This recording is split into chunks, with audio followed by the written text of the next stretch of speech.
Vous écoutez un podcast cinéma du Centre des Arts d'Anguin-les-Bains. Alors moi je suis très content de ce soir, je suis toujours très content d'ailleurs c'est vrai, mais là pour deux raisons. La première c'est que je viens de Cannes et j'ai vu très peu de films, donc là je vais pouvoir en voir enfin un. Et puis parce que vous allez voir que c'est un film qui parmi vous l'aurait déjà vu. À personne. Non, c'est un film qui est extrêmement peu connu. He Was for Sale, donc la traduction littérale, donc héros à vendre, qui est réalisé par un cinéaste qui est aussi relativement peu connu et qui est pourtant un cinéaste important du cinéma américain, qui a été très prolixe dans les années 30, 40 et un peu 50, qui s'appelle William Wellman. Vous le connaissez peut-être parce que c'est lui qui a réalisé The Story of G.I. Joe, celui qui a réalisé Wings, un film formidable d'aviation incroyable, 1927, un film muet incroyable. C'est lui qui a réalisé La Ville abandonnée, un western aussi assez connu. Enfin bref, il a touché à peu près à tous les genres. Et c'est quelqu'un qui malheureusement aujourd'hui est un tout petit peu oublié. Et en fait, on l'a redécouvert récemment parce que la raison pour laquelle j'ai programmé ce film ce soir, c'est que ça me permettait, vous savez, l'idée c'est toujours d'avoir un film, un cinéaste et puis une période, c'est que ça me permettait de vous parler d'un moment, là pour le coup, relativement peu connu du cinéma américain, qu'on appelle le moment pré-code. Alors c'est un mot barbare, mais sur lequel je reviendrai assez longuement tout à l'heure. Et avec ce film-là, l'idée c'était de vous parler d'une période très spécifique de l'histoire du cinéma hollywoodien, qui couvre une période, encore une fois, très précise, 1929-1934. C'est 4-5 années au cours duquel le cinéma américain a été, on pourrait dire, extraordinairement libre, inventif. Et on oublie souvent, quand on parle du cinéma américain, qu'il y a comme ça cette espèce de période un peu étrange qui ne répond pas du tout au canon tel qu'on les imagine du cinéma hollywoodien. On pense qu'au début, voilà, le cinéma était muet, parlant, et puis peu à peu, il s'est libéré, plus libertaire, plus de représentation de sexe, de violence, peu libre dans son propos, jusqu'aux années 70, qui est le grand moment de la libération, et puis ensuite une sorte de retour du puritanisme. Ça, c'est vu de loin. Et vu de près, il y a un moment qui contredit totalement ça, qui est ce qu'on appelle le pré-code, c'est-à-dire un cinéma qui est produit en gros entre 30 et 34. Et pré-code, pour une raison toute simple, c'est que c'est un cinéma qui a été produit avant l'application de ce qu'on appelle le code Hays, qui est une sorte de code de censure, si vous voulez. Et pendant 4 ans, les cinéastes, en gros, n'avaient pas la bride sur le coup. C'est ça qui est extraordinaire. Et vous allez donc voir des films.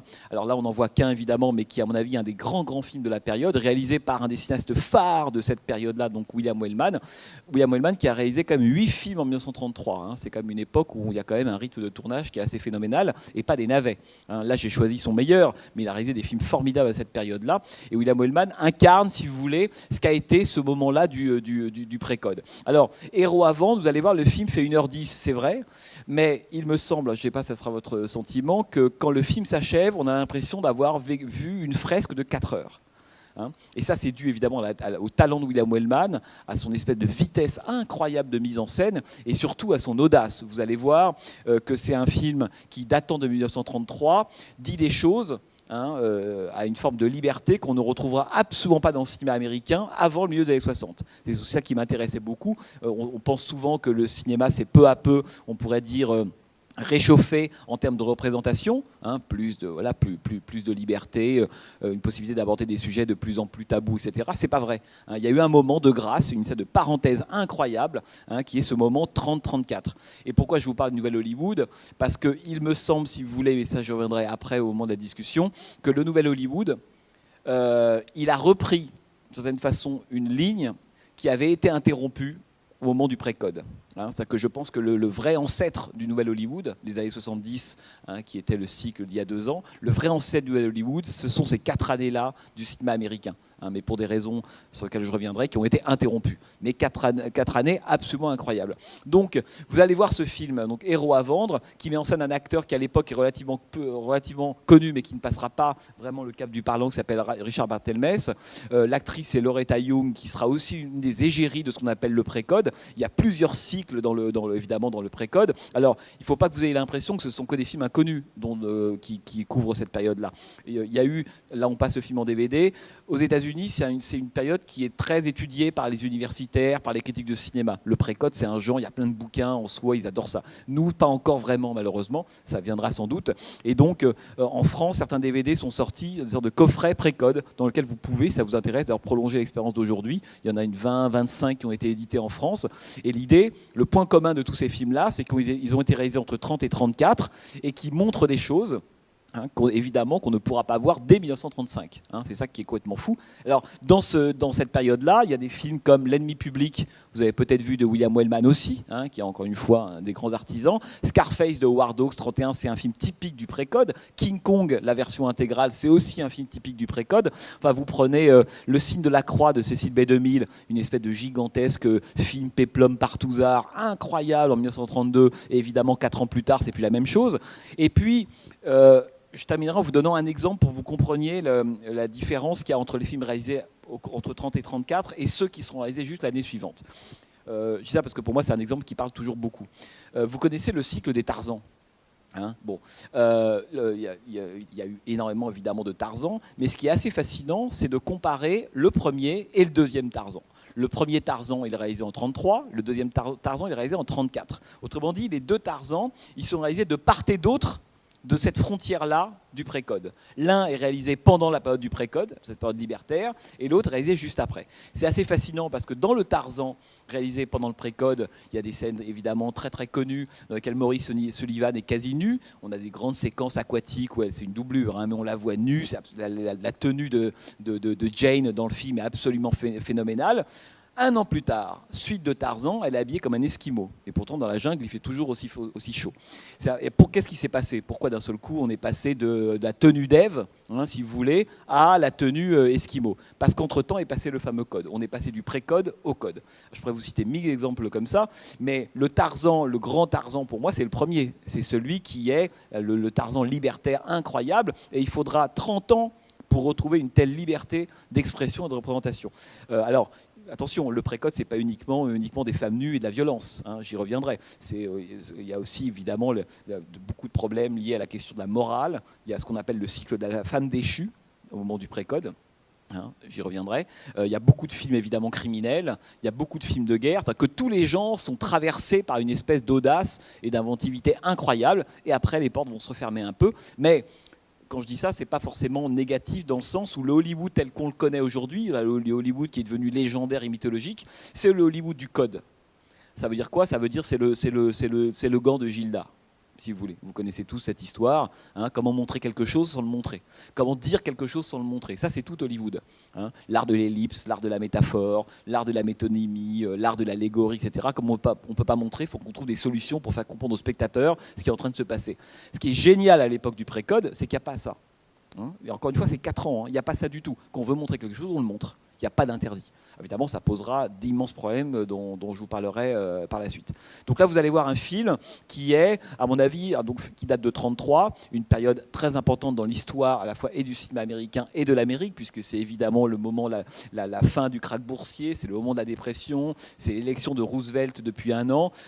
Et vous allez voir la façon dont le film embrasse, mais on pourrait dire tous les problèmes politiques de l'époque, mais sans aucun tabou. On a un sentiment que rien n'était interdit. Et il faut se rappeler que c'est quelque chose qui est très très neuf, évidemment, à l'époque. 1 an plus tard, ça sera complètement fini. Voilà. Donc, je vous souhaite une bonne projection. Et puis, le film est court, il fait 1h10, 1h11. En vidéo, on doit gagner 2 minutes, mais en 1h10, quoi. Donc, c'est vraiment très court. Mais voilà, ça va. C'est un film sans gras. Vous savez, aujourd'hui, on passe notre temps à se dire, voilà, ce film-là, il manque un producteur qui aurait coupé 25 minutes. Les films sont un peu obèses aujourd'hui. Beaucoup de films sont obèses. Il y a beaucoup de gras, quoi. Là, non. Là, c'est vraiment un film sec. C'est-à-dire qu'il n'y a pas un plan de trop, il n'y a rien de trop, quoi. C'est vraiment, on va à l'essentiel tout de suite. C'est assez vertigineux. Voilà, bonne projection, à tout à l'heure. Alors, il faut que vous applaudissiez le film.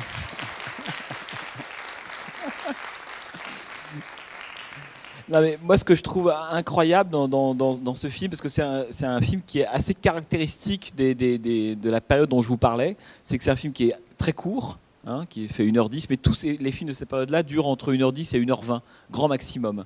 Mais on n'a pas du tout, me semble-t-il, quand on voit ce film, le sentiment finalement que des pistes n'ont pas été explorées, que ça va à une vitesse incroyable. Il y a un nombre de choses incalculables qui ont été dites, et il y a une qualité du récit, une dynamique qui évidemment va se perdre ensuite, et on y reviendra, parce que la raison pour laquelle cette vitesse-là va se perdre aussi, c'est parce que pour pouvoir dire une chose, il faudra faire faire désormais des formes de circonvolution, si vous voulez, aussi bien par le récit que par la mise en scène. Là, ce qui est génial, c'est qu'on sent que William Wellman, quand il a envie de dire quelque chose, il le dit. Et quand il veut montrer quelque chose, il le montre. Ce qui fait que c'est un film totalement limpide du point de vue de ce que ça raconte. Je veux dire que ce soit aussi bien, par exemple, la séquence de la chasse au rouge, c'est un des rares exemples de films américains qui montre de façon aussi directe le comportement, les fameux les deux de la police qui viennent harceler Tom Holmes alors qu'il vient de rentrer chez lui. La façon dont ils sont filmés comme des espèces de figures un peu, on pourrait dire un peu de cerbère, si vous voulez, pas du tout protectrice comme on pourrait l'imaginer, mais tout le contraire. C'est-à-dire que le film avance en permanence comme ça, c'est-à-dire que on sent qu'il a envie d'aborder plein de sujets. Et d'ailleurs, si vous vous amusez à lister tous les sujets qu'aborde le film, c'est évidemment incroyable, puisque la plupart de ces sujets-là seront interdits 1 an plus tard, ou alors ils seront interdits et donc les cinéastes devront trouver des solutions, imaginer des solutions nouvelles pour pouvoir aborder ces sujets-là, que ce soit la question de la drogue par exemple, qui sera quelque chose que le code va interdire. On ne montre pas quelqu'un en train de prendre de la drogue, on ne montre pas quelqu'un qui est morphinomane comme lui, etc. Alors que vous avez vu cette séquence incroyable où il sort quand même de la banque pour aller se fournir chez son dealer. Ça a l'air de rien aujourd'hui, mais à l'époque, c'est quelque chose qui est absolument incroyable. On ne montre pas ces choses-là, on ne parle pas des rouges, des communistes en permanence et du marxisme. Souvenez-vous, je dis ça parce qu'il y a un film qui permet de comprendre à la fois la liberté de celui-là et la difficulté qu'il y aura quelques années plus tard. Dans ce film-là, il y a ce fameux personnage de Max, d'ailleurs, qui est presque un tout petit peu, à mon avis, un peu caricatural, celui évidemment qui a une vision au début, le communiste qui prévient contre la machinisation, etc., et qui va être le premier à se convertir plus que joyeusement au capitalisme en disant les pauvres, faudrait les éliminer. Bon. Il est quand même assez hardcore, le Max en question. Mais ce qui est intéressant, c'est que pendant tout le film, il est fait mention des communistes, de l'idéologie, des rouges, etc. Et ça pose aucun problème. C'est quelque chose qui énervait beaucoup Wellman. Tavernier et Courson dans leur dictionnaire du cinéma américain disait de Wellman, il n'est jamais aussi bon que lorsqu'il filme contre. Et là, on sent qu'il passe son temps à filmer contre. C'est ça que je trouve très très beau dans le film. Et sans doute l'énergie, elle vient aussi de là.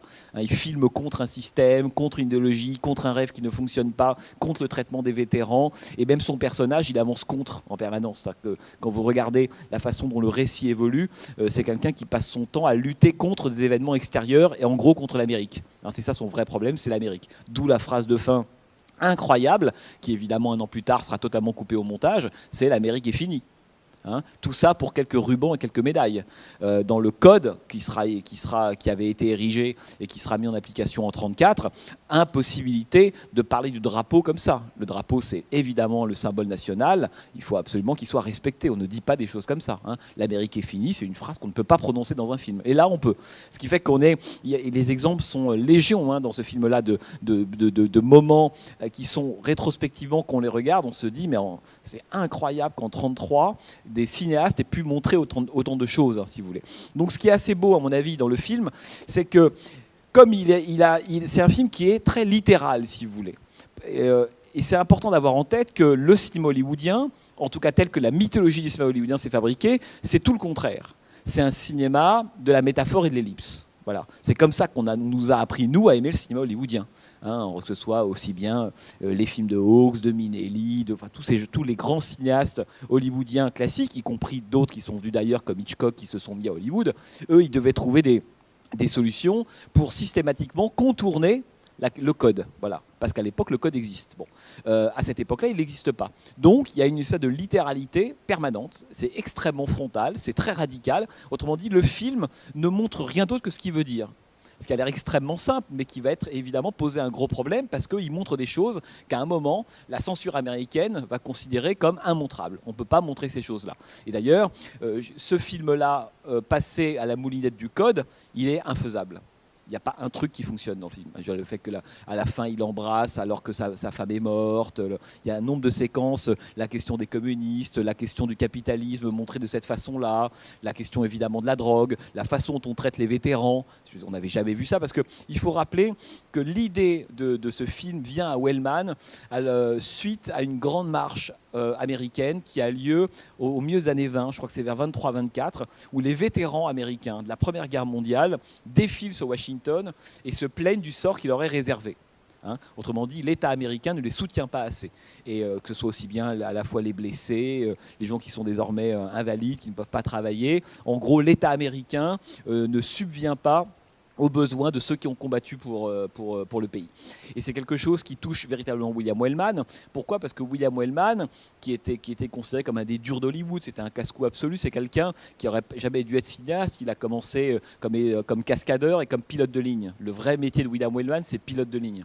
Et donc, c'est lui quelqu'un qui a fait la guerre, la Première Guerre mondiale. Wellman pilotait des avions dans la fameuse escadrille Lafayette. Il fera d'ailleurs un film qui s'appelle Lafayette là-dessus, consacré à ça. Et Wings, son fameux film, qui obtiendra un Oscar en 27 est consacré évidemment à ça. Donc c'est quelqu'un qui va se retrouver dans l'industrie du cinéma, mais complètement par hasard. À l'origine, c'est quelqu'un qui a fait la guerre, c'est un pilote, c'est plutôt un casse-cou, c'est quelqu'un qui a une réputation d'être assez fou furieux, si vous voulez. Et un jour, après la fin de la guerre, il va se retrouver à faire, grâce à son talent de pilote, quelques cascades, notamment pour Hollywood, qui a besoin de gens qui savent piloter des avions. Et William Wellman va dire, on va prendre son avion et commencer à faire quelques cascades pour des films hollywoodiens, mais sans avoir absolument pas l'intention de travailler à Hollywood. Et en fait, c'est Douglas Fairbanks qui le repère, qui dit ce cascadeur, il m'intéresse, ce type qui fait le fou avec l'avion, parce que c'était plutôt un casse-cou. Et c'est comme ça que William Wellman va se retrouver à bosser à Hollywood à la fois comme cascadeur, et puis bientôt à coécrire des scripts, réaliser ses premiers films, et complètement lancé à partir du milieu des années 20, en faisant des films, et énormément de films. William Wellman, c'est une liste incalculable de films. Et donc, c'est quelqu'un qui n'est pas du tout prévu pour ça. Et pourquoi je dis ça ? Parce qu'on voit bien que une des caractéristiques du cinéma de Wellman, et on le voit, me semble-t-il, dans le premier quart d'heure, c'est la façon dont il va filmer la guerre. Hein. Rappelez-vous qu'on est en 1933, et il a une façon extrêmement, on pourrait dire, réaliste, qui n'héroïse pas du tout, et l'acte héroïque lui-même. Parce qu'il y a évidemment un vol, on pourrait dire, d'héroïsme au début, mais ni Tom, ni son compagnon Roger, finalement, ne font quelque chose d'héroïque. Hein. Ce que filme William Wellman, c'est la trouille. Hein, très beau moment où on lui dit t'as peur, mais t'inquiète pas, moi aussi j'ai peur. Hein, c'est le côté totalement aléatoire, c'est les morts, c'est les bombes, etc. Et William Wellman fera un film génial là-dessus qui s'appelle The Story of G.I. Joe. Je ne sais pas si vous l'avez déjà vu dans les années 40, c'est un film 47-48, film extraordinaire sur la réalité de la guerre. Et donc on n'a pas attendu, si vous voulez, les années 60-70 pour voir des films qui traitaient la guerre de façon quasi documentaire, en montrant le côté à la fois extrêmement sale, extrêmement aléatoire, la trouille du soldat. C'est quelque chose que montre Wellman dès le début du film, et c'est une séquence, l'ouverture de Héros à vendre, qui est très connue pour ça. Hein, à l'époque, on n'avait jamais vu une séquence de guerre qui n'héroïse pas les personnages. Et évidemment, c'est ce qui va se passer pendant tout le film, y compris le rôle. Il y a une séquence que je trouve extraordinaire, moi, mais ça montre aussi le talent de Wellman, c'est quand il serre la main, quand Tom serre la main à Roger sur le bateau, et que c'est la médaille qui est entre eux. Là, c'est une image, tout est dit. Hein. Alors on imagine des dialogues, ça aurait pu durer 5 minutes. Ah oui, je t'ai volé, tu m'en veux, qu'est-ce que tu m'en veux ? Oui, j'aurais fait pareil, là, pas du tout. En l'espace de 4 secondes, tout est dit. Hein. C'est qu'à la fois le vol de l'héroïsme, en même temps le fait que toute la culpabilité de l'un, toute la bienveillance de l'autre, qui dit mais t'inquiète pas, il n'y a rien à craindre, j'aurais fait pareil. Hein. Je veux dire, il n'y a pas les bons d'un côté, les mauvais de l'autre, il y a ceux qui survivent et ceux qui sont morts. C'est exactement ce que raconte cette séquence-là, et c'est très très beau, juste avec ce plan-là. Et donc, le projet de Héros à vendre commence comme ça, commence véritablement, suite à cette marche. Wellman est effectivement choqué, se rend compte, pour l'avoir été lui, vétéran de la Première Guerre mondiale, que le sort de ces soldats est absolument pas enviable, ça le scandalise, et il décide de faire ce film. C'est l'origine, si vous voulez, de Héros à vendre. Évidemment, ce qui est dingue, c'est que pendant tout le film, contrairement au grand mythe du cinéma, vous savez, je vous ai souvent parlé du rapport du personnage américain à l'espace, aux actions, au monde, et comment il y a une croyance dans le cinéma américain que le personnage, on a vu le rebelle de King Vidor, peut prendre seul en charge le monde et le faire évoluer, hein, et comment il a une action, une influence sur le monde. Là, c'est tout le contraire. Donc, Richard Barthelmess dans le film, Tom Holm dans le film, c'est quelqu'un qui ne cesse de subir les catastrophes du monde qui lui tombent dessus en permanence. C'est-à-dire que c'est quelqu'un qui ne peut agir que par la marge. Il ne fait que réagir à des choses qui lui sont imposées. Alors, le patron meurt, de nouveaux actionnaires, c'est la catastrophe, la mort de sa femme, évidemment le fait qu'il est dénoncé par les gens de la banque. En permanence, on a presque le sentiment de se dire qu'il a un mauvais karma, quoi. Il y a quelque chose de complètement dingue qui se jette sur lui. Et en même temps, le film multiplie comme ça cette idée que le héros américain, finalement, la mythologie, le self-made man, ça marche pas du tout, parce que le monde fait tout en permanence pour le remettre à zéro, hein. Et jusqu'au moment des hobos, qui est un moment extrêmement important lorsqu'il retrouve son copain sous la tente. Alors je ne sais pas si en voyant cette séquence de fin, vous avez pensé à un autre film. Ouais, exactement. Alors c'est intéressant parce que Les raisins de la colère, hein, film que Ford réalise 6 ans plus tard, et je suis convaincu, je ne le sais pas, mais il faudrait enquêter, je suis convaincu que quand Ford réalise Les raisins de la colère, il a vu Héros à vendre, c'est évident.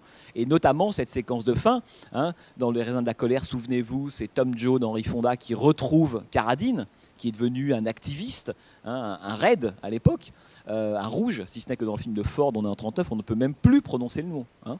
À l'époque, c'était un des grands débats de Ford et le Selznick avec la production. On ne pouvait pas dire le mot communiste. Hein, c'est quelque chose qui a été banni des raisins de la colère, alors que le film en parle 10 fois plus d'ailleurs que Héros à vendre.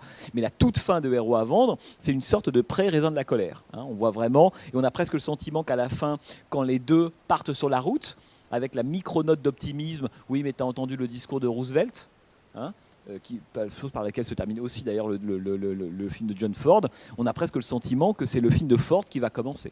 Hein, et d'ailleurs, on est en 1933, et le 1933, c'est évidemment, on est quasiment au début de la Grande Dépression et de toutes ces grandes migrations des hobos sur les routes américaines, ce qui fait que le film est incroyable, parce qu'il va de la Première Guerre mondiale jusqu'à la Dépression, avec le krach boursier évidemment au milieu. Hein, et à la fin, c'est Les raisins de la colère. Et donc on a presque le sentiment, quand on voit ce film-là, d'avoir un lien entre le Tom Holmes là, du film et le Tom Joad de John Ford. Enfin, pour ceux que ça intéresse, revoyez le film de Ford, c'est passionnant.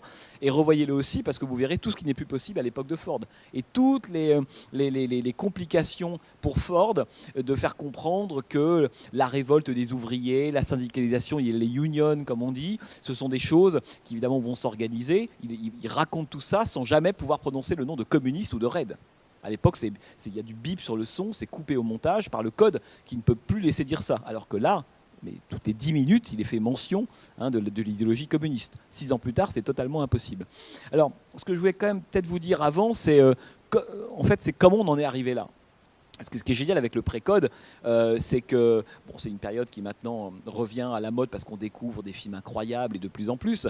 Mais la question, c'est de se dire, mais comment est-ce qu'à un moment, entre 30 et 34, il y a cette fenêtre de tir au cours de laquelle les cinéastes vont être totalement libres, hein, de faire exactement ce qu'ils veulent, de montrer tout ce qu'ils veulent, des choses évidemment qui seront, y compris des choses totalement condamnées par la morale hollywoodienne, etc. Alors, je voudrais vous dire un mot parce que il faut remonter pour ça quand même au tout début, hein, de l'histoire d'Hollywood. On est quand même dans les années 10, grosso modo. Et c'est assez fascinant de voir que la question du code, je ne sais pas si c'est quelque chose dont vous êtes un peu familier, on appelait ça le code ACE. Le code ACE, si vous voulez, c'est un code qui est... après je précise parce que ce que je dis c'est pas vrai, c'est pas totalement vrai, mais c'est un code qui est rédigé par un ancien presbytérien ministre des Postes qui s'appelle William Ace et qui va établir une série, on pourrait dire, d'interdits pour les films, en disant voilà, si vous voulez avoir la validation, hein, pour que votre film puisse sortir en salle, il faut que votre film respecte une série, on pourrait dire, de points, d'interdits. Alors, il y a des listes assez importantes et c'est extrêmement précis. Hein, voilà, on ne doit pas évoquer des unions mixtes, c'est quelque chose de totalement interdit, par exemple, entre un noir et une blanche, quelque chose d'impossible. On ne peut pas montrer la drogue, on ne peut pas montrer une femme en train d'accoucher, on ne peut pas montrer une femme qui serait divorcée, qui serait heureuse. Enfin bref, il y a eu un nom, on ne peut pas montrer un homme et une femme au lit, on en a déjà parlé de ça. Ou alors ils sont dans des lits doubles, il faut qu'il y a des types qui étaient venus là pour mesurer la distance entre les deux lits. Ou s'ils sont dans un lit tous les deux, il faut que la femme ou l'homme ait un pied par terre. Enfin, c'est extrêmement précis. C'est une série de points qu'on appelle le code ACE, et ce code ACE va régir Hollywood. Ça a l'air simple, mais c'est quand même assez contraignant. Hein. Vous écrivez un scénario et vous dites, bon, maintenant il faut que tout ça ne soit pas un problème, qu'on ne puisse pas reprocher au film de contenir un de ces éléments-là. Donc le Code A, c'est quelque chose d'extrêmement strict. Alors, quand je dis que ça a été rédigé par le William Hayes, c'est vrai et faux, parce qu'il y a quelqu'un qui s'appelle Joseph Breen, qui est vraiment l'homme qui va terminer la rédaction de ce code et va le faire appliquer. Pourquoi le code arrive à un moment donné? C'est qu'au début, à Hollywood, les films, il n'y avait absolument pas de contrôle, pas de commission de censure, il n'y avait aucune, évidemment, censure d'État. Le principe, c'est que les films sortaient en salle, mais n'oubliez pas qu'à cette époque-là, le cinéma, c'est considéré comme un divertissement pour demeurer. Pour les classes extrêmement populaires, pour les arriérés, un divertissement vraiment de bas étage. Donc on regarde ça plutôt de loin, on se dit, bah voilà, la populace s'encanaille dans un truc qui s'appelle les salles de cinéma, qui à l'époque ne sont sous contrôle ni de l'État, ni de l'Église. Aux États-Unis, c'est un truc important, ça. Autrement dit, l'État ne peut pas mettre son nez dans les cinémas, et l'Église non plus.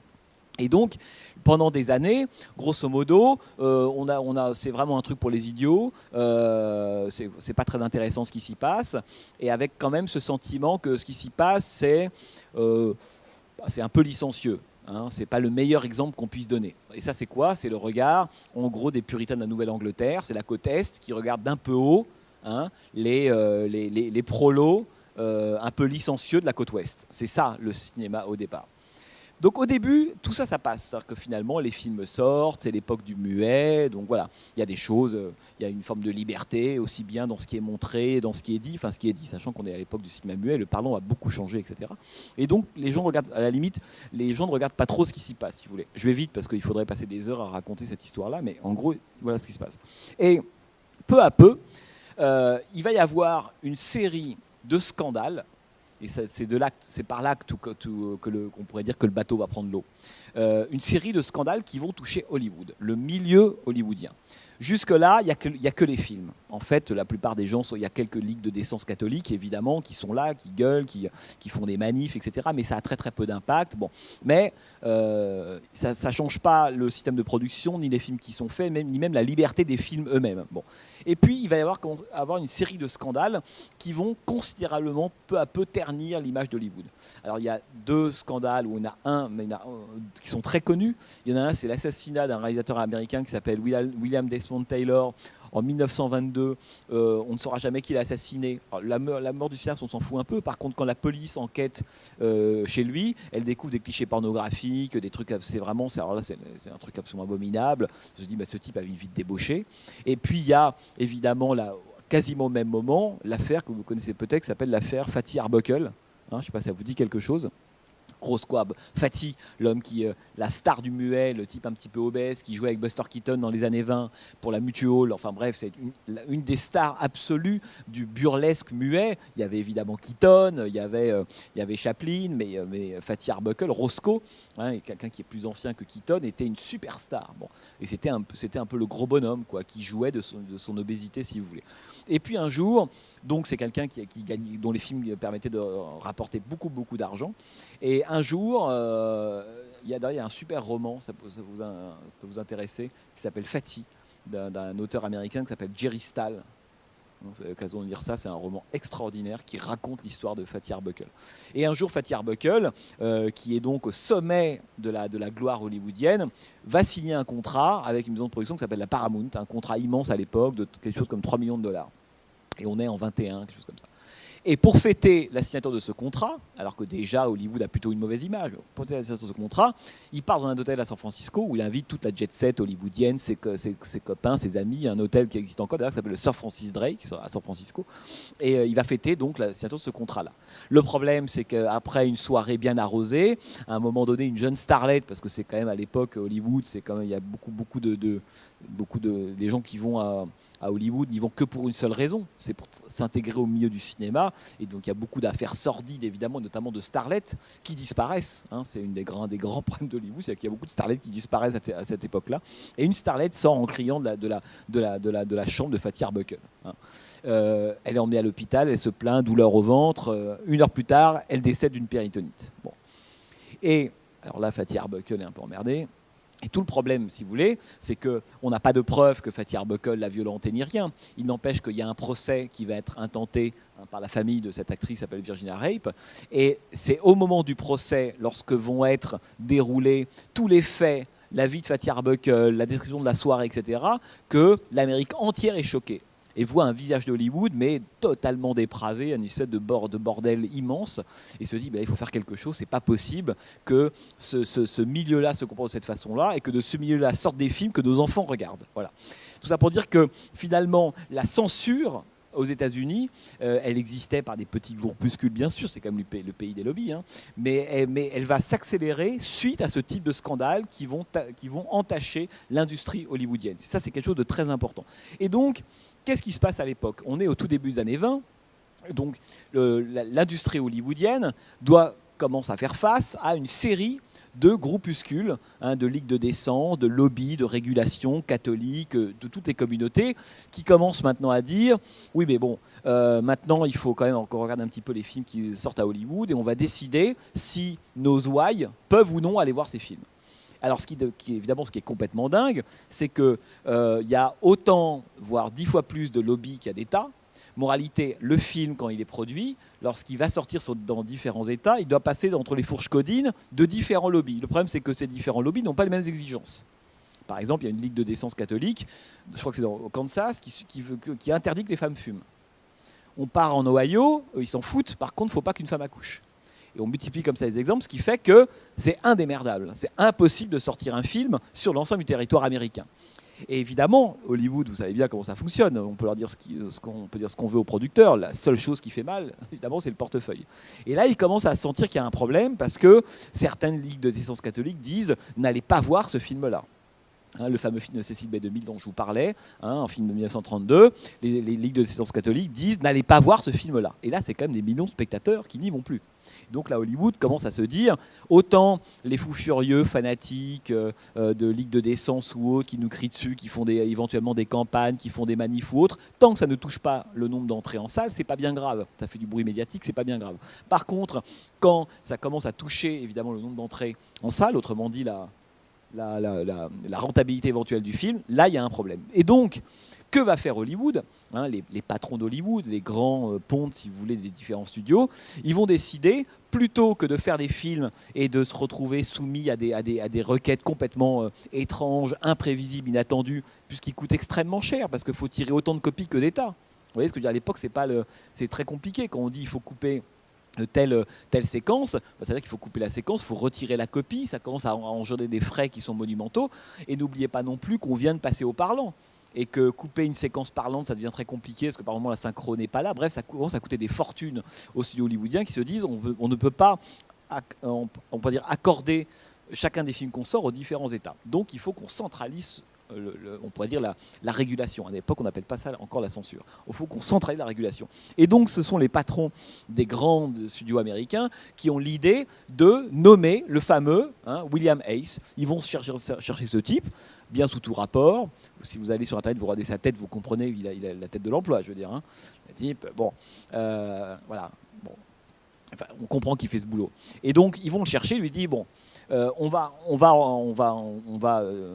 vous proposer de centraliser les différentes demandes, d'édicter une sorte de code de régulation. Et si vous discutez avec les différents lobbies des différents États, si vous donnez votre validation au film, le film est validé partout. Et donc, William Hayes va commencer par rédiger une première version du code. Justement, les fameux points dont je vous parlais. Interdiction de faire ça en prenant en compte les différentes requêtes. Et là, les interdits sont immenses, très très très très longs. Et ça, on est en 1929-1930. Alors, ce qui est fascinant, c'est que le code, le fameux code qu'on appelle à l'époque le code de production, le code de production, il est rédigé à ce moment-là, mais le miracle, si vous voulez, c'est que pendant 4 ans, personne ne l'applique. C'est-à-dire que pendant 4 ans, William Hayes a fait son petit document de travail, il a pondu ses différents articles. Les studios se disent d'accord, formidable, il y a le code, mais les studios, d'un seul coup, ont 2 autres problèmes, qui sont, l'arrivée de la dépression. Et la dépression, c'est quoi? C'est évidemment moins de gens dans les salles, etc. Donc qu'est-ce qu'on fait? Eh bien, il faut les attirer avec quoi? Avec d'autres choses. Et avec quoi on les attire? En gros, toujours avec le cul et les flingues. Moralité, vont se développer au tout début des années 30 2 séries de films qui vont pousser encore plus loin, on pourrait dire, le côté licencieux, si vous voulez, des productions hollywoodiennes. C'est d'un côté les films de gangsters, Little Caesar, Public Enemy, Scarface. Entre 31, 32, 33, le fameux genre du film de gangster devient le genre majoritaire dans le cinéma américain. En particulier par la Warner, qui est le grand studio du film social et on pourrait dire du film noir social, si vous voulez. Et donc ces films-là vont sortir. Et évidemment, le problème, c'est que vous l'avez sans doute vu certains de ces films-là, vous voyez bien que on a tous envie d'être à la place de Scarface ou de Tony Camonte, même si à la fin, ou Little Caesar, même si à la fin ils se font tuer, qu'on voit la vie qu'ils mènent, en pleine période de dépression, ils ont tout ce qu'ils veulent, ils ont des belles femmes, ils ont de la fourrure, des voitures, c'est le glamour absolu. Et le glamour, c'est un problème central pour Hollywood, parce que c'est quelque chose qui n'est pas définissable véritablement. Le glamour, c'est une ambiance. Voyez, vous pouvez dire sur des points, interdiction de montrer une femme en train de fumer, interdiction de montrer dans le même plan, c'était un des principes d'Hollywood par exemple, dans le même plan, un homme en train de tirer et un homme en train de tomber. On n'avait pas le droit à ça. C'est pour ça que des cinéastes à la fin des années 60, des gens comme Peckinpah Wood vont révolutionner tout ça, puisque dans le même plan, on aura le tireur et la victime. Pas dans le code de production l'interdit. Il faut deux plans. Un plan je tire, un plan je tombe. Bon, mais il y a plein d'exemples comme ça. Et donc évidemment, ils voient débarquer ces films de gangsters, où il y a différents points, mais il n'y a pas le glamour. Et le glamour, c'est une atmosphère. Vous savez bien, c'est le sentiment que c'est une vie qui a du chic, quoi, qui est désirable. Mais est-ce que c'est la fourrure de ce plan-là? Est-ce que c'est la tenue de Edward G. Robinson ou James Cagney? Est-ce que c'est la voiture? C'est tout ça en même temps. Donc on ne peut pas dire interdiction du glamour. Vous voyez ce que je veux dire? C'est quelque chose qui ne se quantifie pas. Et donc le problème, c'est que les ligues vont commencer à s'exciter de plus en plus au début des années 30 en disant non seulement il y a ça qui apparaît, mais ces films, parce que n'oubliez pas quelque chose, c'est qu'à l'époque, la censure, elle se fait au nom de l'éducation du public et notamment des populations les plus défavorisées. Il y a cette idée que le cinéma, il vous raconte le monde, il vous éduque. Donc si on vous montre des gangsters qui réussissent parce qu'ils arrivent à tuer, à transgresser les lois, etc., mauvaise éducation, mauvais exemple. C'est à ce titre-là qu'on attaque les films à cette époque-là. Et donc, quand tous ces films de gangsters sortent, donc évidemment, on a le sentiment que le film de gangster devient totalement désirable. D'ailleurs, pour ceux qui ont vu des films comme je pense à Dillinger de John Milius, ou tous ces films faits sur des gangsters des années 70, vous avez souvent une séquence au cours de laquelle le type du FBI, au moment où Hoover crée le FBI, et donc crée ces espèces de petits apôtres qu'il appelle les G-Men. Pourquoi les G-Men sont créés? C'est juste pour contrebalancer l'image positive des gangsters. Parce que les petits gamins à l'époque, ils ont tous envie d'être Scarface. Personne n'a envie d'être flic. Les filles qui sont un peu ridicules, ils sont dans des bagnoles, ils se font tuer, etc. Et puis ils vivent mal, alors que les gangsters sont désirables. Et donc à l'époque, quand Edgar Hoover crée le FBI, il a cette idée publicitaire de génie de créer les G-Men. Et les G-Men, il les met même sur des boîtes de céréales, etc. Ce qui fait que les petits gamins, il a compris que c'est un problème de communication, d'image. Hollywood balance des films sur les gangsters. Nous, on va faire des G-Men, des personnages du côté de la loi, aussi désirables que les gangsters. Bon. Et vous avez souvent, dans ces films qui racontent cette période-là, le moment où le type du FBI rencontre un gamin dans la rue ou quelque part, et le gamin il lui demande de mon gamin, alors qu'est-ce que tu aimerais faire comme métier plus tard? Et l'autre répond toujours, j'aimerais être gangster. Et l'autre dit, mais t'as pas envie d'être policier, etc. Non, j'ai envie d'être gangster. Et ça veut dire quoi? Ça veut dire qu'au début des années 30, qui est là le moment où tout le genre, sa mythologie et les icônes du genre se fixent, c'est le gangster qui devient désirable. Et donc, pour les lobbies, si vous voulez, cette image-là, elle est insupportable, avec le fait que l'autre cycle qui va débuter, dont je vous parlais tout à l'heure, qui s'appelle le cycle de la femme déchue, qui alors là est on pourrait dire le cycle qui va mettre le feu aux poudres, qui raconte avec des stars à l'époque, des stars de cinéma qui se sont toutes construites sur cette idée de la femme qui transgresse et qui se sert de son corps pour monter dans l'échelle sociale. Elle s'appelle Jean Harlow, Norma Shearer, même Loretta Young, Mae West, je pourrais vous reciter Barbara Stanwyck, des dizaines de femmes qui, toutes entre 31 et 33, racontent tout simplement l'idée qu'elles prennent congé des hommes. On ne n'oublie pas qu'on est à Hollywood au début des années 30, que l'homme ne sert plus à rien, donc elles se prennent en charge toutes seules et elles décident, généralement avec leur corps, tout simplement de vivre le rêve américain. Alors, il y a des films incroyables là-dessus. Je pense à un film comme Babyface, je ne sais pas si ça vous dit quelque chose. Vous l'avez vu, Vous l'avez vu, vous, ça, non? Un film comme Babyface qui raconte l'histoire d'une femme, une femme une jeune fille qui est serveuse dans une espèce de bar un peu douteux. Et puis un jour, son père décide de vendre ses charmes à un riche patron C'est Barbara Stanwyck qui joue le rôle.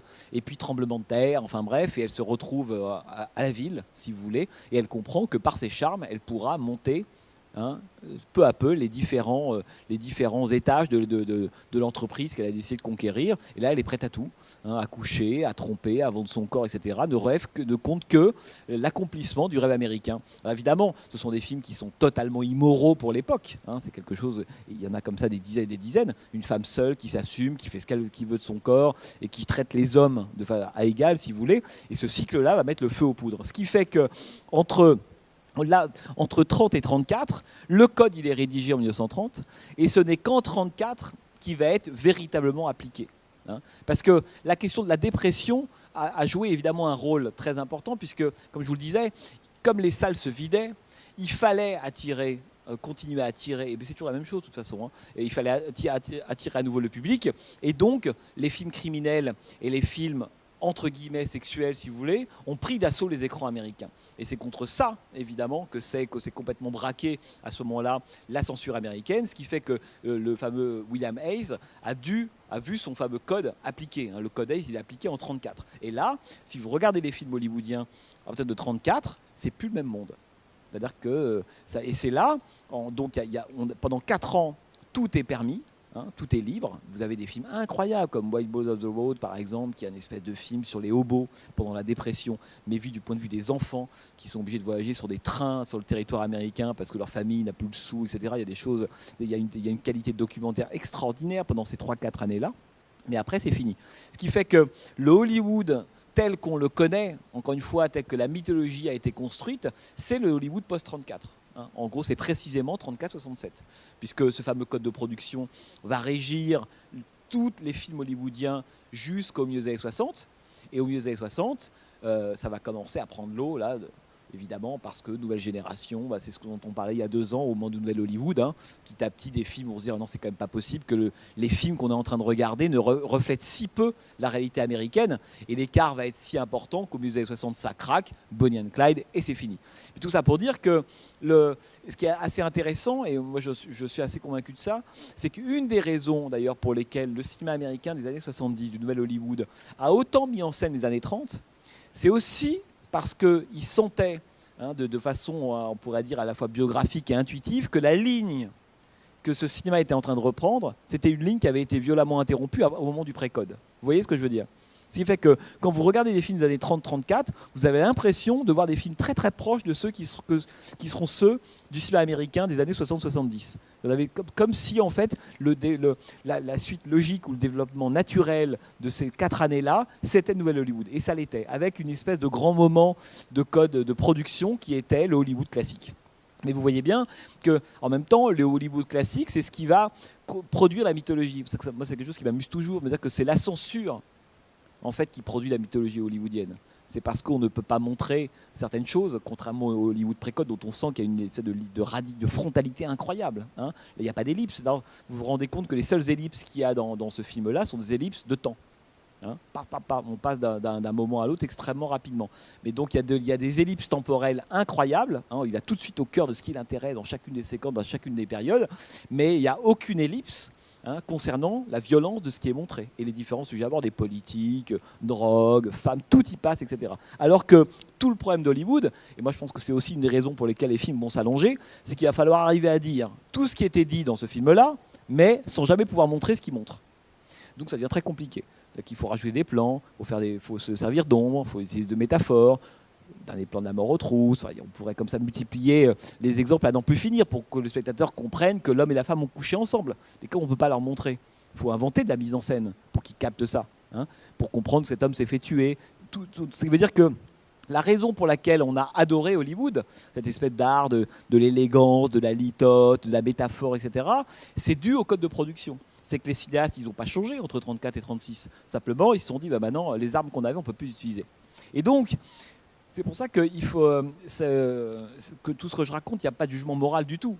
C'est-à-dire que ce qui a été perdu d'un côté, ce qui a été perdu en frontalité dans le cinéma hollywoodien classique, a été gagné en termes de génie de mise en scène par moment. Vous voyez ce que je veux dire ? C'est qu'il a fallu trouver des astuces, des idées auprès des cinéastes comme Preminger, des cinéastes comme Jacques Tourneur. C'est tout l'intérêt de ces cinéastes-là, enfin une grande partie de l'intérêt de ces cinéastes-là, c'est parce qu'ils ne peuvent pas tout montrer. Et parce que plein de trucs sont interdits. Et donc, ils doivent trouver des manières de raconter qui, sans se faire prendre par la censure, disent la même chose. Vous voyez ce que je veux dire? Ce qui fait que, il me semble qu'il y a quelque chose on pourrait presque dire que autant le sens, on pourrait dire, la conscience politique du spectateur américain entre 30 et 34, elle est plus élevée devant les films qu'après 34. Autant, je pense que le génie interprétatif du spectateur, il est plus fort après. Vous comprenez ce que je veux dire? Parce que là, vous voyez bien ce film, il n'y a rien à interpréter. Me semble-t-il. Qu'on voit Héros à vendre, on a un film qui va à 200 à l'heure, extrêmement littéral, qui ne dit rien d'autre que ce qu'il raconte. Il n'y a pas de sens caché. Alors après, on peut analyser 2-3 petites choses. La beauté de la mise en scène, des raccourcis, des plans, tout ça est magnifique, évidemment.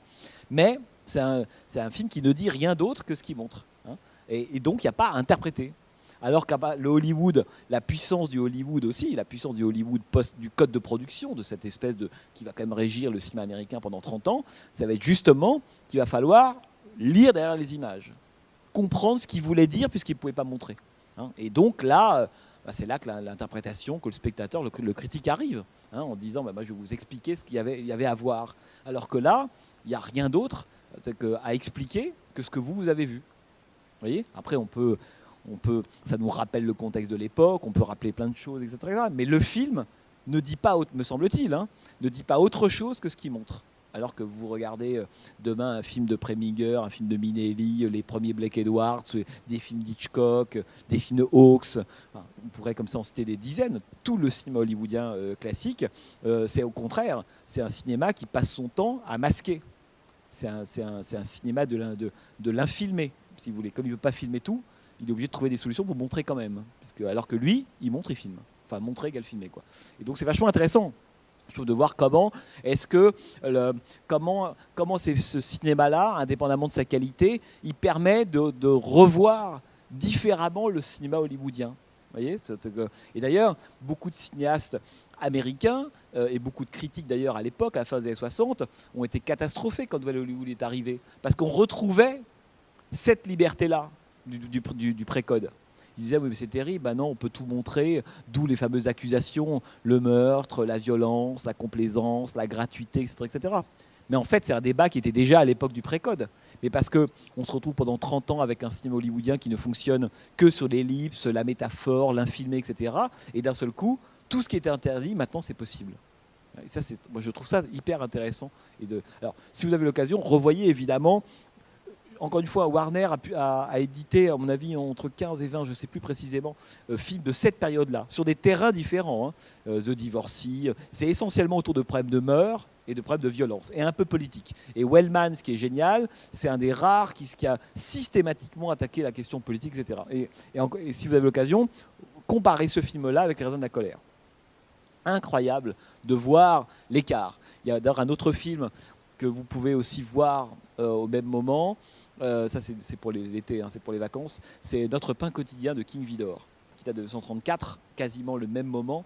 Vous allez voir aussi tout ce qui était possible à ce moment-là et tout ce qui n'était pas juste après. Et donc le moment du précode, si vous voulez, c'est ça, c'est que c'est le moment qui a séparé, on pourrait dire, l'écriture du code de son application, avec ce moment très étrange qui fait que pendant 4 ans, ce code ne s'est pas appliqué, si vous voulez.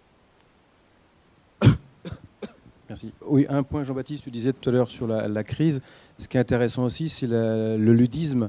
Là où le ludisme au 19e siècle, où les ouvriers se sont révoltés contre les machines en pleine dépression, c'est vachement risqué, même si on va jusqu'au bout. Donc je trouve que Wellman filme ça aussi, indépendamment de tout ce que le héros peut vivre. Et là où tu disais les ellipses de temps, on a l'impression que c'est un roman de 800 pages en 1h10. Donc c'est vrai que c'est exceptionnel, mais je trouve que même politiquement, le revirement du rouge, tout ce qu'on peut imaginer, mais j'ai trouvé même l'attaque contre les machines à travers les émeutes, en pleine dépression, je trouve ça fort. Donc, oui, et surtout d'ailleurs que cette question, en fait, pour le dire vite, c'est un film qui serait totalement, parce qu'après c'est avant le macartisme, hein, tout ça. Hein.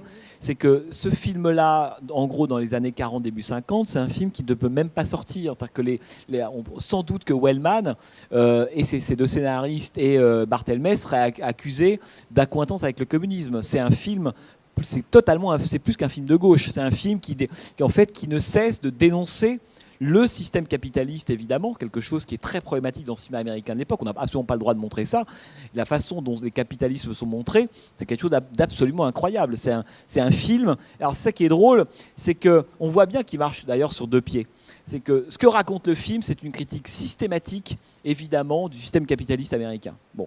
Et en même temps, parce que c'est un Américain, William Wellman, c'est-à-dire qu'il n'est pas dupe non plus, d'où la présence du personnage de Max, un peu caricatural. Hein. C'est-à-dire que la critique du système américain ne veut pas dire l'adhésion à l'autre. Et donc il va prendre l'autre et il dit mais l'autre, c'est pareil au même. Hein. C'est ça que je trouve, alors c'est un peu, me semble-t-il, un peu caricatural dans le film, mais c'est un film qui reste quand même très américain, comme toujours. Hein.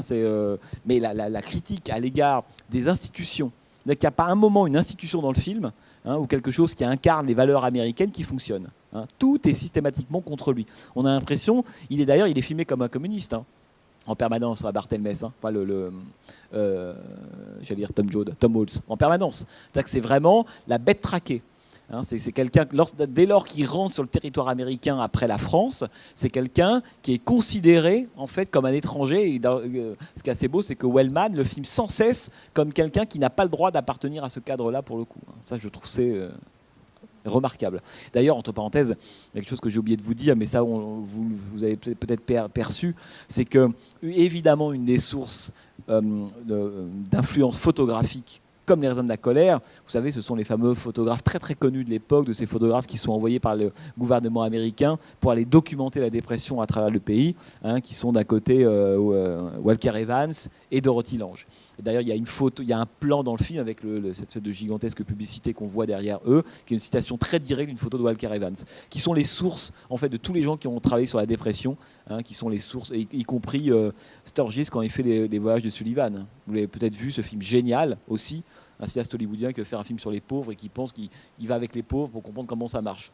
Et il pense que voilà, avec les pauvres, il faut mal manger, il faut être triste, il ne faut pas être drôle, il faut être sinistre, etc. Et puis que les pauvres, ils ont envie de voir des films sur les pauvres. Et puis à la fin, ils se rendent compte que non, les pauvres, ils ont envie, c'est de se marrer. Et c'est un film génial, qui est quand même encore très d'actualité. Je pense à La loi du marché qui est en train de sortir, là, c'est pour ça. Oui. Les voyages du Sullivan. Les voyages du Sullivan. Faut que vous le voyez, ça. Hein.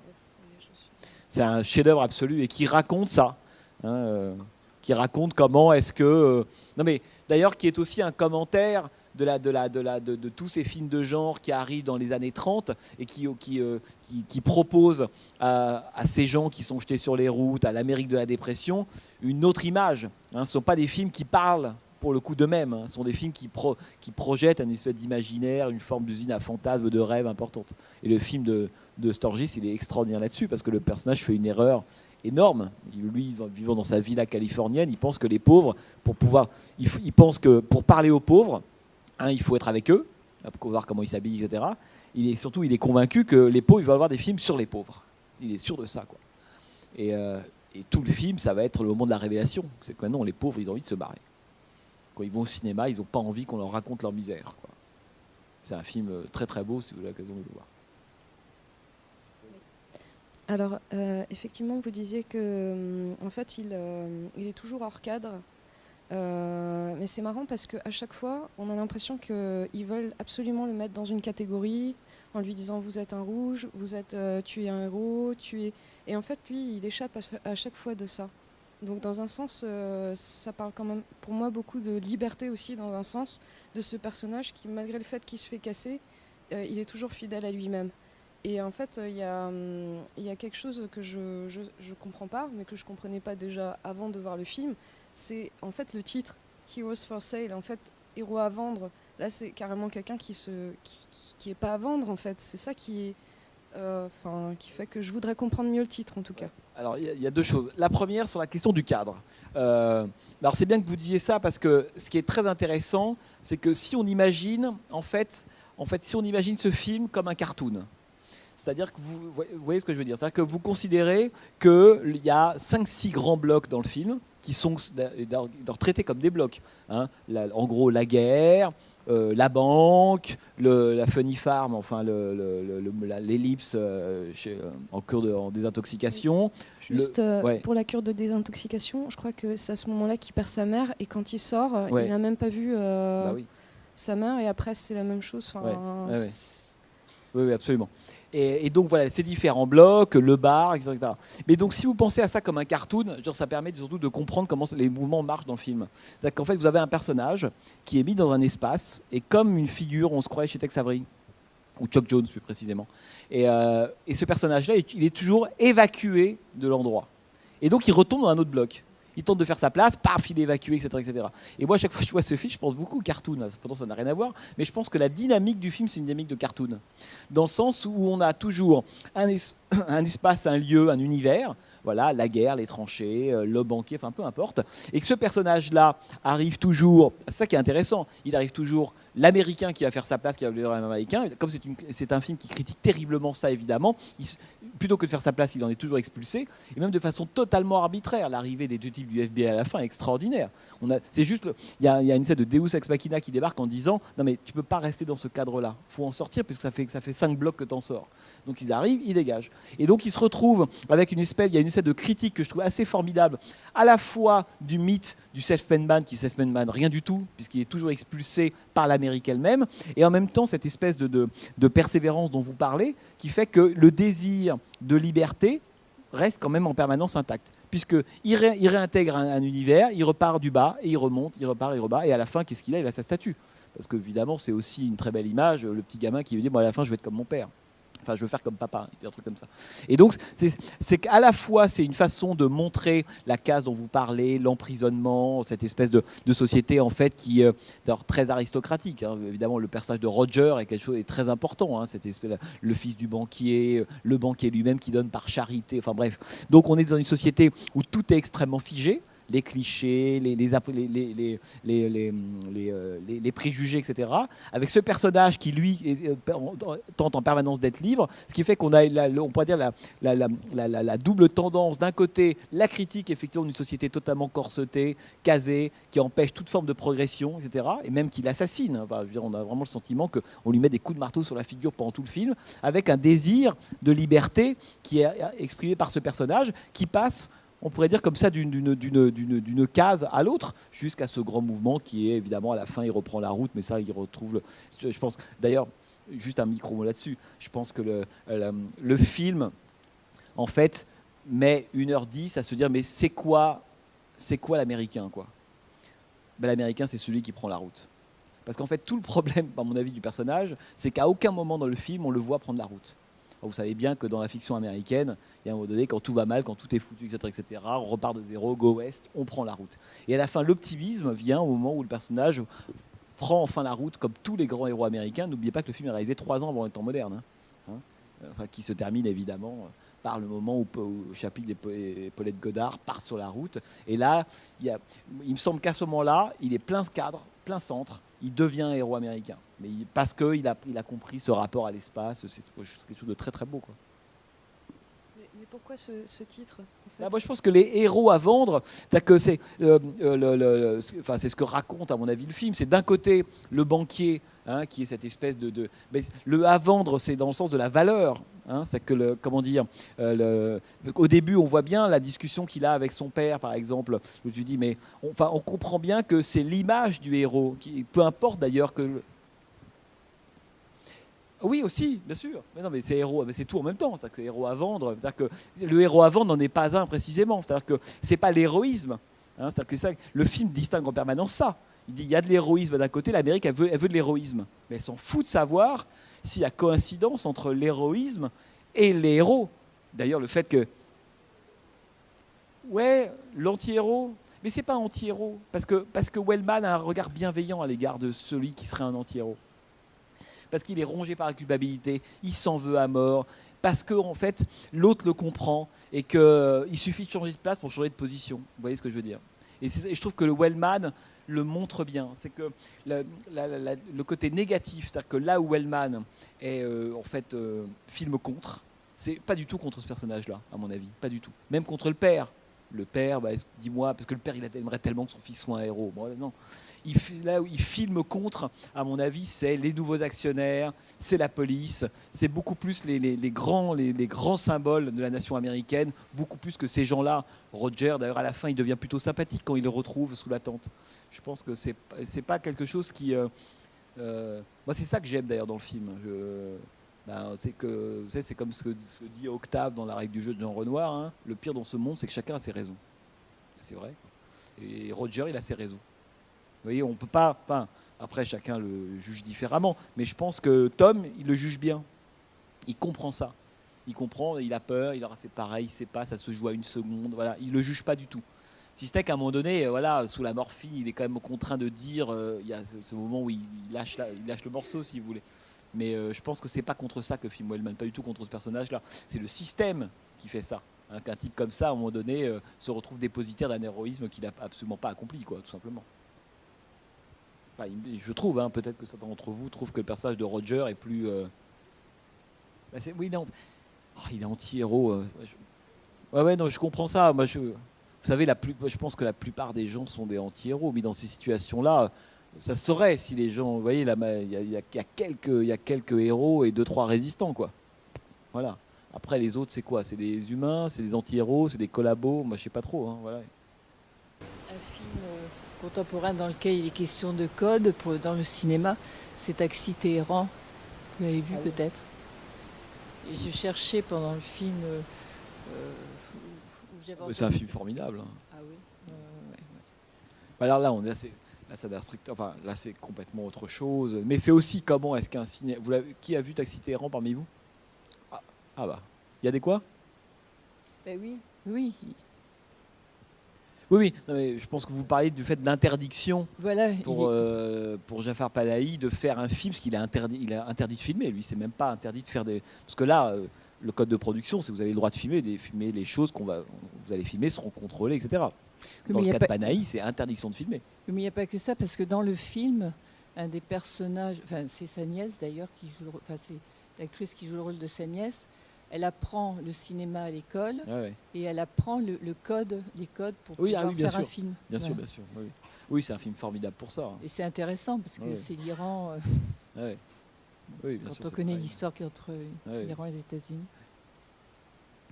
Mais ce qui est intéressant, c'est de voir le cinéma hollywoodien à partir de cette contrainte-là.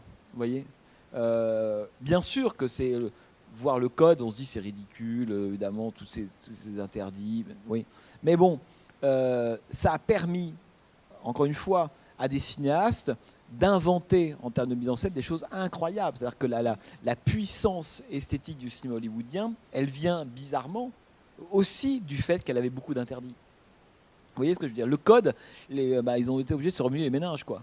Hein, et d'ailleurs, il y a beaucoup de cinéastes il y a eu ce moment un peu bizarre ou qui ont regretté l'époque du code, parce qu'il sera beaucoup moins drôle de pouvoir montrer directement ce qu'ils voulaient montrer. Alors que ça les amusait beaucoup de mettre en scène, de trouver des solutions de rechange, de passer par des chemins de traverse, il y a une forme presque de... Hitchcock était un maître dans ça, quoi. C'était un maître ludique de dire des choses hyper perverses, incroyables, sans jamais rien montrer. Vous voyez? Je veux dire, quand vous regardez par exemple Fenêtre sur cour, je pense à Fenêtre sur cour, mais on pourrait prendre tous les films d'Hitchcock. La première apparition de Grace Kelly, alors que James Stewart est endormi, qu'est-ce qu'il filme Hitchcock là? Je ne sais pas si vous vous souvenez, il s'est endormi, il fait chaud, il a sorti son appareil. Bon, Grace Kelly, qu'on a vu sur une photo, donc on comprend l'histoire suite à un panoramique. Bon, et elle va arriver. Et ce que filme Hitchcock là, c'est quoi? C'est un type qui s'endort, qui est en train de rêver de sa femme et qui a une éjaculation. Parce qu'il vient de penser à elle. On est en 57, en 54, on va pas filmer ça. Et donc ce que fait Hitchcock, c'est génial, parce qu'il fait arriver Grace Kelly par le hors-champ, et l'ombre de Grace Kelly monte sur le corps de James Stewart, et au moment où l'ombre atteint sa bouche, paf, il se réveille, et là, plan du visage de Grace Kelly. Voilà, il dit la même chose, mais il dit quelque chose qu'il ne montre absolument pas, ou plutôt il le montre, mais de façon totalement détournée. Cette séquence géniale, on a plus envie de voir ça qu'une séquence de Marc Dorcel. Vous voyez ce que je veux dire ? Et donc tout le cinéma hollywoodien, il est comme ça. C'est pour ça que, bien sûr que le code, c'est pas bien. Bon, on est tous d'accord, voilà, on est contre le mal pour le bien, grosso modo, c'est ça. Mais il n'empêche que le Hollywood, c'est-à-dire que la puissance du cinéma hollywoodien, je dis même pas américain, du cinéma hollywoodien, s'est construite parce qu'il y avait le code de production aussi, et qu'il a fallu trouver des moyens. Voilà. Et tout le cinéma américain, en tout cas à la grande époque du cinéma classique américain, est rempli de ça. Hein, c'est voilà. Il ne faut pas oublier ça. Vous voyez ce que je veux dire ? C'est que je pense que le code est évidemment ce qui met fin à cette période-là du pré-code qui est incroyable, qui ressemble à une sorte de parenthèse folle. Hein, et en même temps, Hollywood s'est aussi construit sur les interdits. Et je pense qu'il y a beaucoup de films qu'on adore, que ce soit Hitchcock ou tellement d'autres, qui n'auraient sans doute pas la même saveur s'il n'y avait pas eu le code. Vous voyez ce que je veux dire ? Je pense que Oui, juste deux, trois questions, notamment par rapport au titre. Moi, j'ai pensé en rapport à ce film, à un film qui je pense est pré-code aussi, qui est Freaks, qui, sauf erreur, ça doit être dans les années où il n'y a pas encore le code. Ah ouais, 32. Ouais, c'est ça. Et je pense aussi à... Freaks, c'est un film pré-code monstrueux. Oui, on est d'accord, oui. Voilà, mais avec quand même un côté un tout petit peu optimiste, parce qu'un désir de vengeance qui est assouvi. Il n'y a pas le côté abattu du héros qui se laisse faire. Et après, je pense à deux films, un Hitchcock, 5e colonne, Saboteur, où le mec, évidemment, est accusé à tort, un peu comme ça, sauf qu'il va passer le film à se combattre, à être soutenu, et finalement à faire triompher la lumière, le droit, machin. Et donc avec un visage quand même de la police qui finit par être sympathique. Et je pensais aussi à Mr. Smith au Sénat, qui est quand même le film hyper enthousiaste, quoi. Et moi, quand je vois Héros à vendre, je me pose aussi la question du titre. Et j'ai l'impression que c'est surtout un film complètement désabusé, quoi. Que c'est plutôt l'héroïsme qui a une valeur à vendre en Amérique, qu'on en a rien à foutre, que c'est des problèmes d'argent et qu'on veut pas d'héroïsme. Enfin, c'est comme ça que j'avais vu, moi.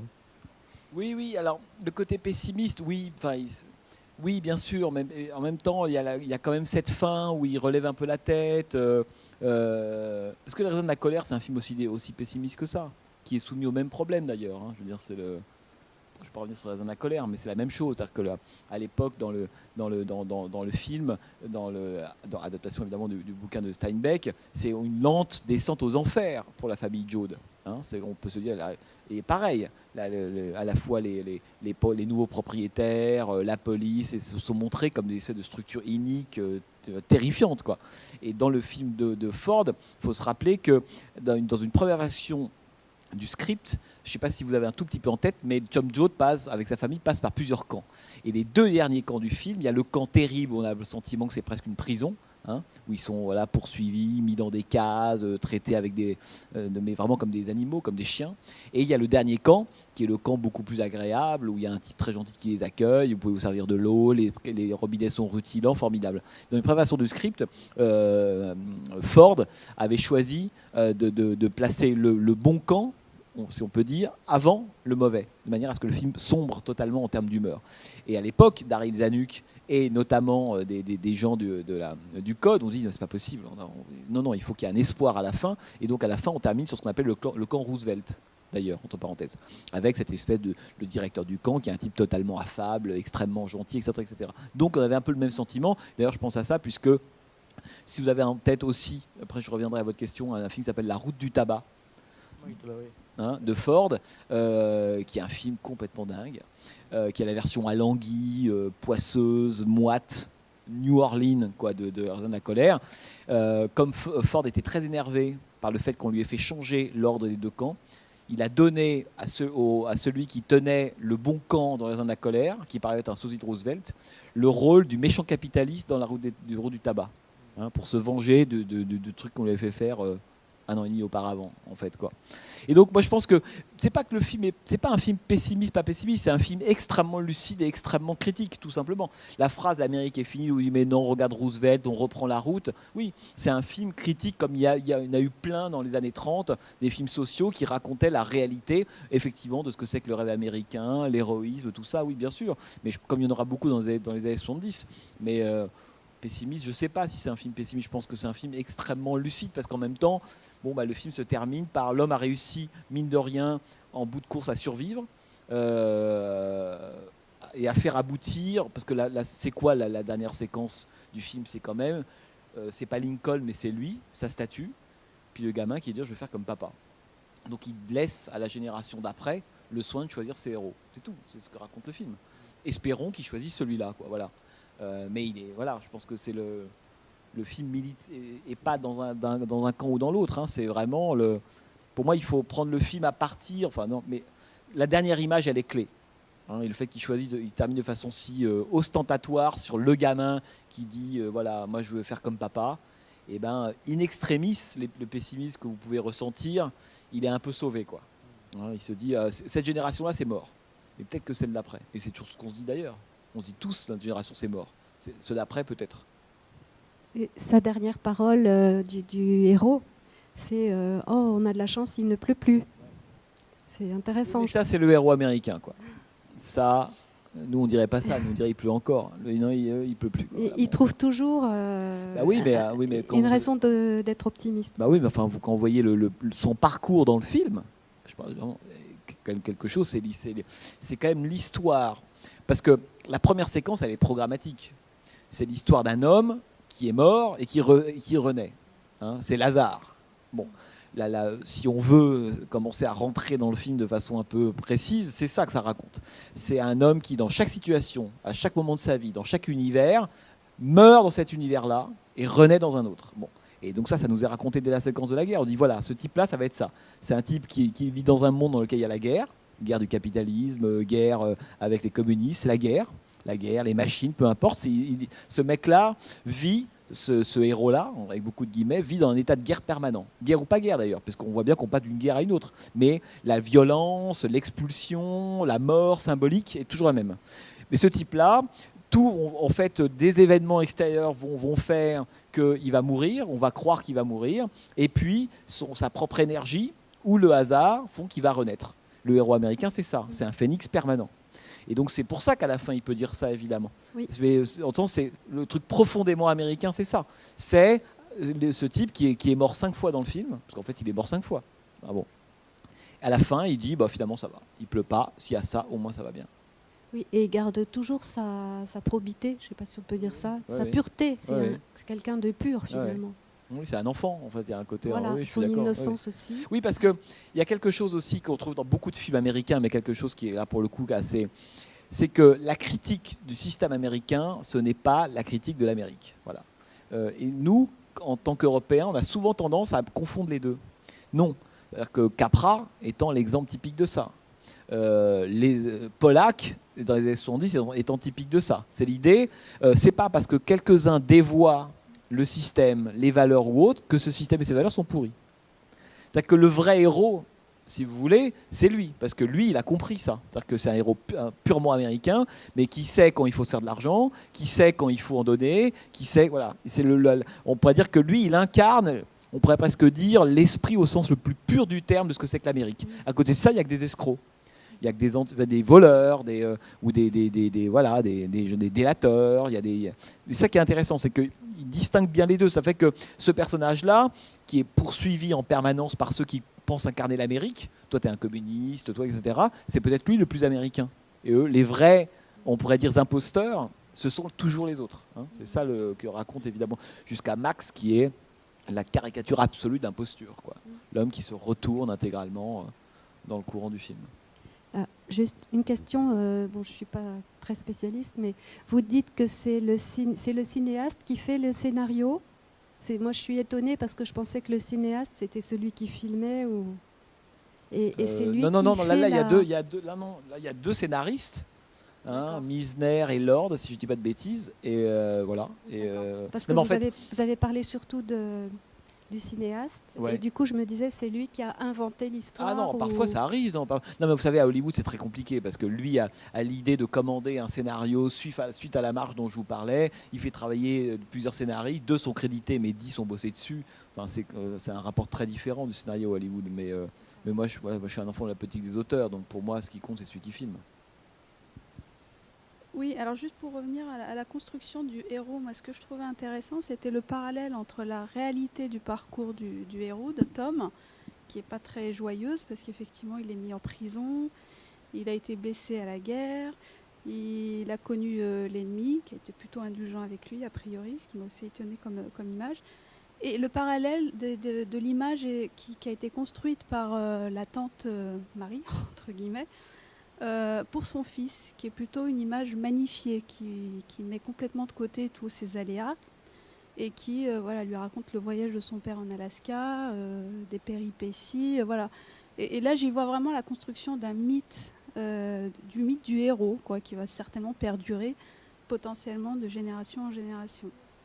Donc, moi, j'expliquerais plutôt le titre comme ça, en fait. Ah oui. Ouais. Non, mais non, mais d'accord. Mais oui, non, mais bien sûr, mais en même temps, on comprend bien que l'héroïsme dont on parle, il est intransmissible au gamin à l'âge qu'il a.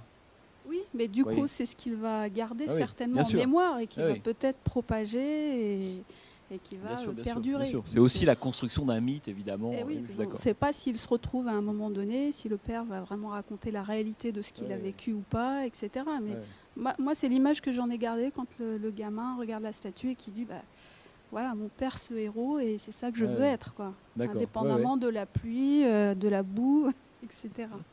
De la faim. Non, mais pourquoi pas.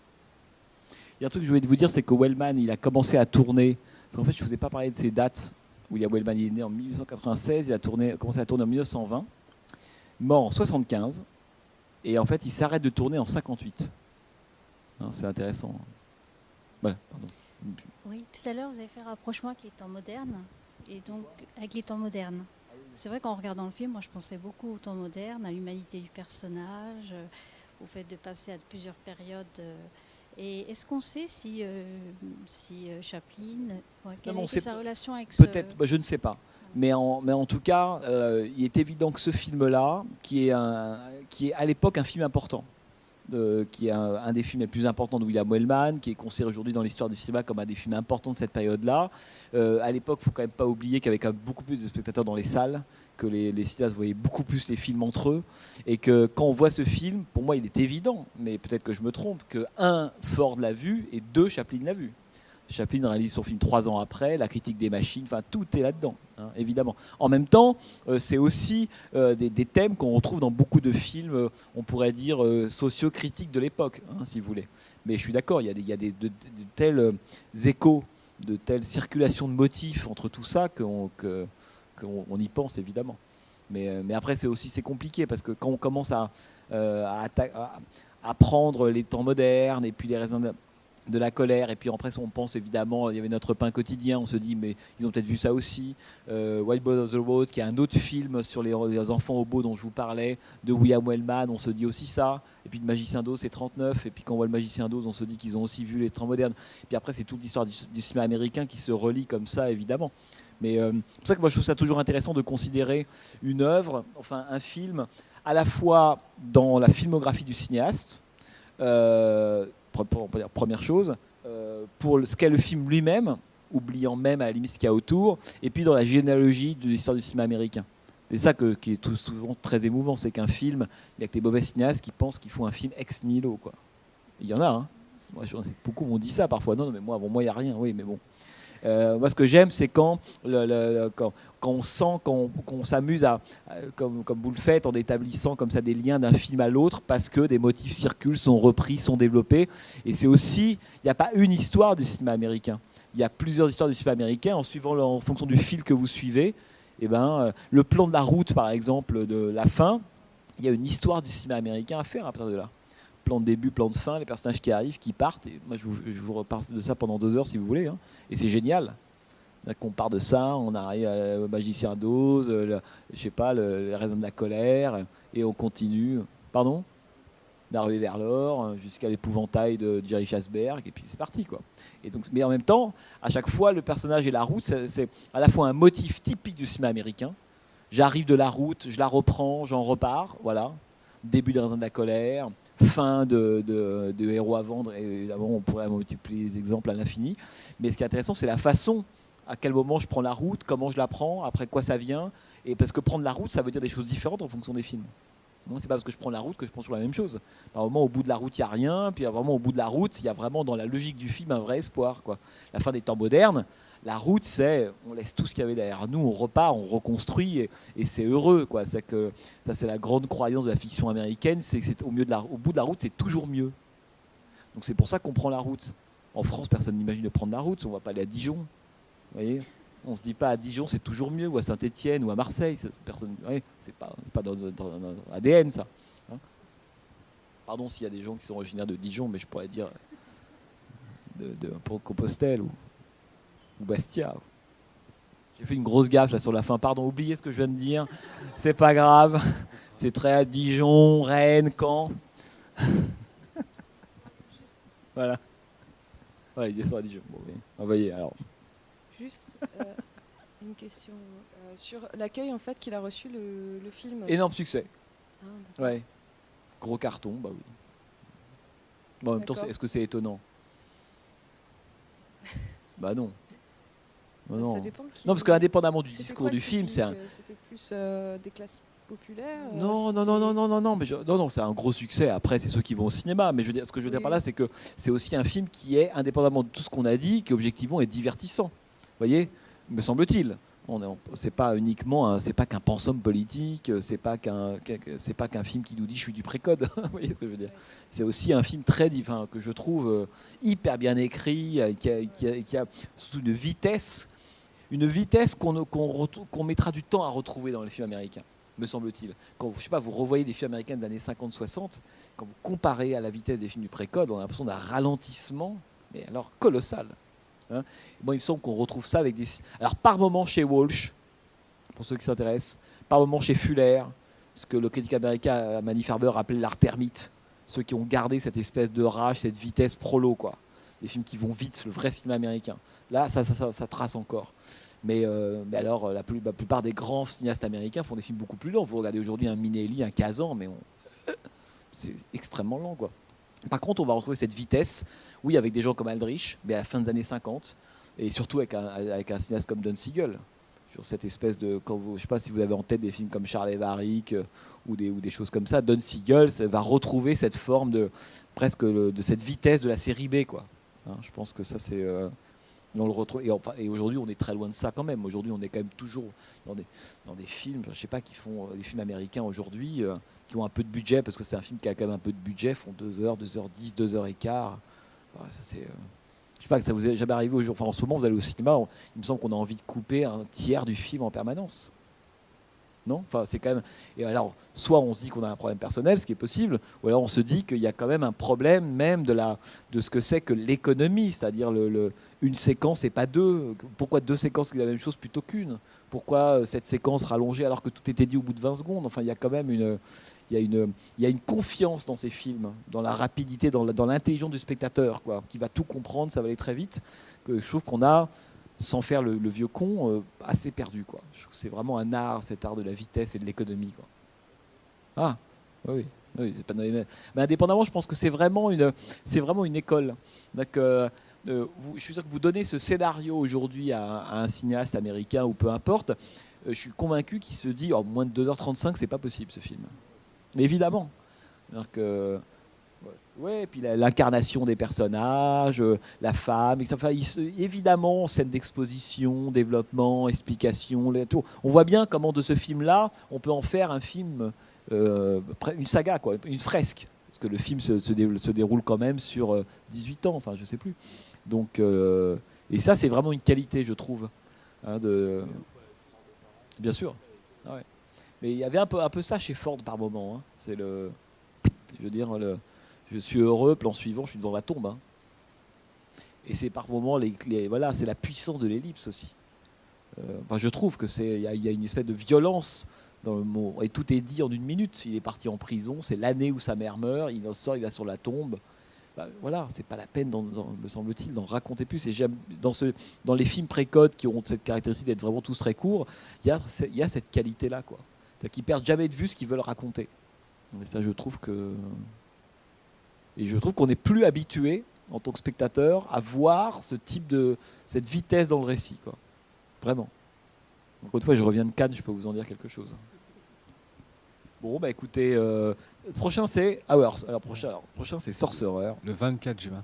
24 juin, qui est un des plus grands films du monde. Non. Ah ben là, qui l'a déjà vu parmi vous? Voilà. Alors vous validez. Bon. Non. Alors c'est surtout que c'est un film qui était depuis des lustres devenu invisible, un film de William Friedkin dont on a peut-être déjà parlé ici, mais l'homme qui a fait French Connection, L'Exorciste, To Live and Die in LA.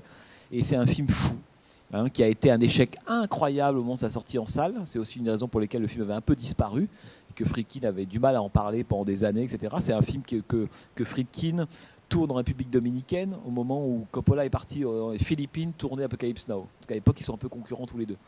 Et Friedkin voit Coppola partir aux Philippines tourner Apocalypse, il dit moi je vais faire pareil, Saint-Domingue, Sorcerer. Et c'est un tournage évidemment catastrophique, chaotique. Et surtout, vous allez voir, il y a quand même la qualité de ce film, c'est que tout ce qui a lieu à l'écran a vraiment eu lieu, quoi. Hein, ça, c'est quand même notamment. Enfin, bon, bref. Voilà, donc rendez-vous le 24 juin. Il y a un côté très Hitchcockien, quoi. On ouvre, la salle de bain est là, si vous saviez. Et puis... Merci beaucoup, et donc rendez-vous le mois prochain.